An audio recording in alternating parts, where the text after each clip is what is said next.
Hey, friend, welcome to episode 7 of the Nick Stewart Show, helping you get better faster.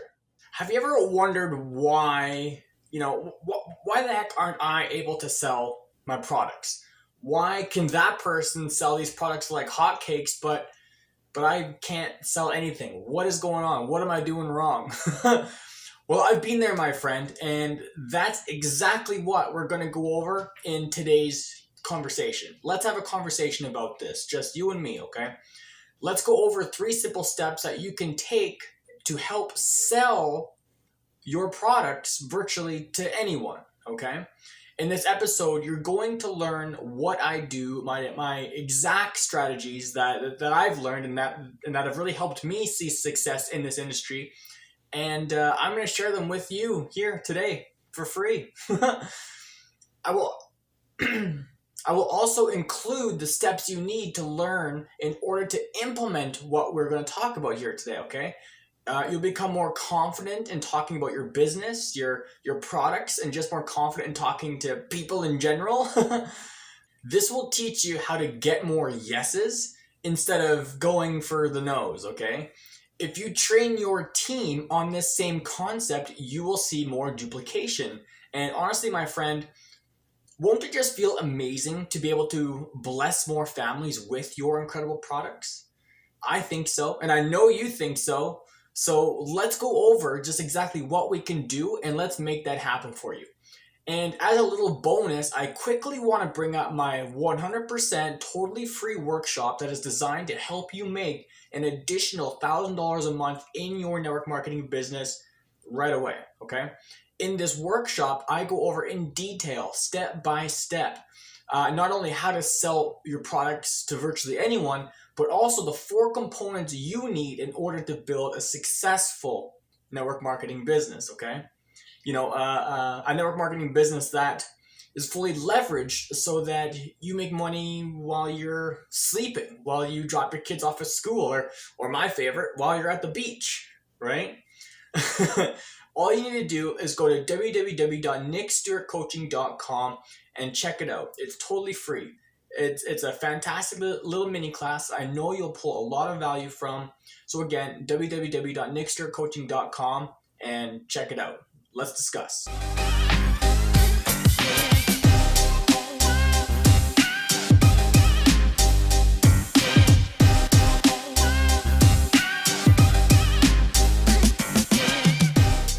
The first point I want to bring up when it comes to selling your products to virtually anyone, though, is that you're probably creating your own mental barriers, and you need to stop hoping, my friend. You really need to stop hoping. If you just kind of hope that you'll get better, that people are just going to fall on your lap and be interested, and that people will just pull out their credit cards for you, not only will that not get you any results, but it'll also drive you mad, okay? Because you'll constantly be wondering, why me? What am I doing wrong? Or maybe I'm just not good enough to do this. If you've ever felt that way, I can relate with you 100%. I used to have imposter syndrome big time. And if I'm honest, I still struggle with it, right? From time to time. Imposter syndrome is a killer, ladies and gentlemen. It kills more dreams and more ambitions than anything else out there.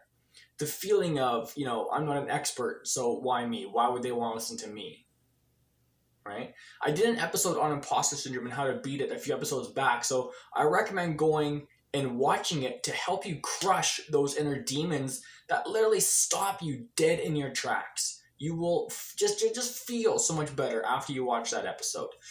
And I also used to just hope that, time was on my side. And the longer that I was with this business, I just magically get better at it because, well, that's what all the people say. They say, oh, my friend, the only difference between you and I is time. So then I'd be like, oh, okay, well, then I'll just stick around and I'm bound to get better, right? If the only difference is time, then I'm bound to get better. Don't get me wrong, hanging around and going on all the calls and going to all the events will certainly make you better. It'll make you better because you'll hear the same old stories again and again and testimonials again and again. So you'll have them memorized So then you'll know what to say, and then honestly, it gets to the point where it's like, okay, cue the tears. That always drove me nuts when the tears started flowing at the exact same time in every presentation. It's like, okay, come on, my friend. I guess the point I'm trying to make here is that you need to work on loosening the grip that imposter syndrome has on you, and you need to quit hoping that things will just magically happen. Okay. You're going to need to actively put in the work to find out where you need to get better and what to do specifically to get better, okay? But there is a little catch here. Yes, you need to quit hoping and you need to do things to help you get better, but my friend, you do not need to be an expert. I'm going to say that again. You do not need to be an expert, okay? You are the only one that wants you to be an expert. Nobody else cares. No one needs you to be an expert. All people need you to do is to help them get results. And this brings me to my second point, and that is that you need to learn the words, my friend. Yes, there are many words to learn. You know, how to talk about your product, how to talk about your business, how to introduce yourself, how to invite, all that kind of stuff. I know, I get it. It's a lot of work, okay? But in terms of selling your products to virtually anyone, you need to learn what questions to ask and how to ask them, and frankly, when to ask them, right? What the heck am I talking about here? Well, that's a good question. Well, when it comes to selling your products, what you're most likely doing that isn't working for you is that you're most likely asking people to marry you before you even take them out on a date. That's most likely what's happening. So you might be asking them to buy your product or to join your business without even really knowing what's going on in their lives, what season they are at in their lives, or what pain they're experiencing in their lives that you and your product can solve for them. Okay? This is where proper fact finding and asking the right questions really is important and comes into play. It's very important. I used to be extremely nervous when it came to introducing my product or my opportunity to the prospect, like extremely nervous. If it was in person, I would stutter like a maniac and mumble over my words, and I wouldn't be able to get them out properly, or I wouldn't be able to articulate my thoughts so that I could speak like a normal human being. Or if it was over text or messenger, I would just come off so desperate that, honestly, I don't really blame them for not wanting to buy it from me, right? I'm sure you might be able to relate with a couple of those experiences. This is why fact-finding and having an arsenal of questions locked and loaded, ready to go, are very important. This is why knowing the words is so important, okay? If you already know what you're going to say and how you're going to say it, and even better, if you're able to predict what your prospect is going to say, my friend, you are in a whole new league, the league of an influencer, and that's exactly where you want to be, okay? In fact, this whole learning the words thing is what my coach taught me. He taught me how to articulate my words, taught me how to eliminate my stutter, and how to speak to prospects without nervousness or hesitation. And you'll never guess how he did it, how he taught me this. Are you ready for this? This is some groundbreaking stuff. Wait for it. Listen intently here. He got me to practice. Yes, practice. I'm sorry if you're expecting some revolutionary physics and quantum science sales breakthrough, but that just simply doesn't exist. My friend, he got me to practice. I literally had to write out what I wanted to say, the questions I was going to ask, set up a camera in front of a mirror, and practice saying the words and practice asking the questions until I just mastered them. Practiced over and over until I no longer had to look at the piece of paper with all the writing on it, and until I no longer even had to think about what to say. It was hard work. I did it for probably half an hour a day for a couple weeks, right? But my friend, it worked. It eliminated my stutter. It eliminated my nervousness. It made me way more confident to go out there and actually fact find about my prospect. And then I was able to directly attach how my product could solve their problem and what they were experiencing because I knew what I was going to say. You got to remember, people buy things to solve problems, okay? So how can what you're doing solve their problem? What problems are your prospects experiencing, and what questions can you ask to find out? Don't worry, we'll go over that soon.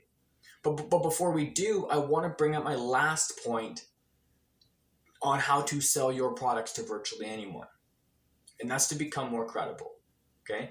You're probably thinking, well, duh, right? If I could just become more credible, that's what I would do. That's not rocket science, Nick. Well, going back to that whole imposter syndrome thing, okay, this is something that I also had a really big issue with, was my credibility. I knew I could kill it in my business, but I was so young. I thought I was too young for anyone to really take me seriously. Sure, I could sell, to people in my own age groups, but you and I both know that's not where the big builders are, right? And the people that I wanted to appeal to. I wanted to appeal to the $1 million earners. I wanted to appeal to the successful business owners in the room. I wanted to appeal to the professionals and have them listen, like actually listen, like not just be, oh, this cute little 21-year-old, right? But of course, being 21 and I was super young and fearful, they wouldn't take me seriously. So how could me, the 21-year-old, become more credible? Well, honestly, to become more credible, you need to become more valuable, right? And to become more valuable, you need to do nothing but valuable things, aka get better faster, courses, books, and practice. But ultimately, all that leads to one thing, and that one thing is to get them results. I've said it before, and I'll say it many times. In order for you to become more credible, all you need to do is be able to get them results. That's it. If I had known that back then, I would have been way more confident in my approach, and they would have for sure listened to me because I knew my products worked. I knew my comp plan was good, and that's all I needed. All I needed to do was to get them results. Friend, my point here is that if they know you can get them results, they will buy your products, no questions asked. They won't hesitate. If they come to the conclusion that yes, you can get them results, they won't even hesitate because all they are thinking is, am I making the right decision or not? And if you can get them results, of course they are making the right decision, right? Becoming more credible, aka they know you can get them results, will lead to way more sales in your business, okay? One thing you need to avoid, though, are the credibility killers. These are very popular nowadays. These are the shiny objects in the network marketing world, jumping from one company to another, or promoting 8 million different things at once, or joining something you think is legit, but is also a legit Ponzi scheme that is just very well disguised. And just in general, making decisions that will kill your credibility. You really need to watch out for those. So if there's anything that I want you to take away from today's conversation, it's that if you want to sell more products, you need to learn how to connect your product to their problem. How your product or your business, so remember when I say product, I mean anything you offer, but how can your product cure them of the pain they are experiencing, okay? So how do we find out what pains they are experiencing? Very simple, my friend. We just ask them quality questions. We have to not worry so much about being interesting, but instead be focused on being more interested. I'm sure we've all heard that before. I'm sure you've definitely heard that before. So what questions can you ask? Now, I'm not going to tell you exactly what questions to ask. I'm going to go one better. If I just told you what to ask, that's like giving you a Band-Aid instead of fixing the problem, seeing the whole picture, okay? What you need to do is Number 1, identify their needs. Number 2, identify any core beliefs that might impact the sale. Number 3, identify experiences they've had with similar businesses or products. Number 4, identify their values. What's important to them? Okay, what's important to them? Number 5, identify their financial standards. Can they even afford to do what you're doing? Number 6, identify where their pain is and know how to amplify it, okay? So I'm telling you what you need to identify with the questions you should be asking. And some examples of questions could be this, okay? What do you have now that you're not willing to give up? Have you ever tried anything like this before? What would you like to have next time that you don't have right now? There are a million different questions you could ask, okay? It's up to you to be able to create the question to fit the situation, to be able to identify any of those previous points, okay? Friend, I hope this helps. I really do. I know for a fact that if you implement what we talked about today, you will see massive results. And if you need more help with this and want to go over this in more detail, I highly recommend checking out my 100% free workshop that is designed to make you an additional $1,000 a month. And in that workshop, I go over exactly what I'm talking about here and also the 4 components you need to build a successful, leveraged network marketing business. It's an in-depth 45-minute mini class that's honestly jam-packed full of value. I recommend checking it out if you want some more in-depth conversation on what we've been discussing here. So just go to www.nickstewartcoaching.com and check it out, my friend. But hey, let me know if you were able to pull some value. Please leave a comment down below. I produce this content for you, so just leaving a comment or a review down below really helps me know if you're pulling value or if I need to make some adjustments, okay? Just a simple yes or no works. Leave a comment down below or a review if you're listening, right? And thanks for taking the time to watch or listen, my friend. Have an amazing day and God bless.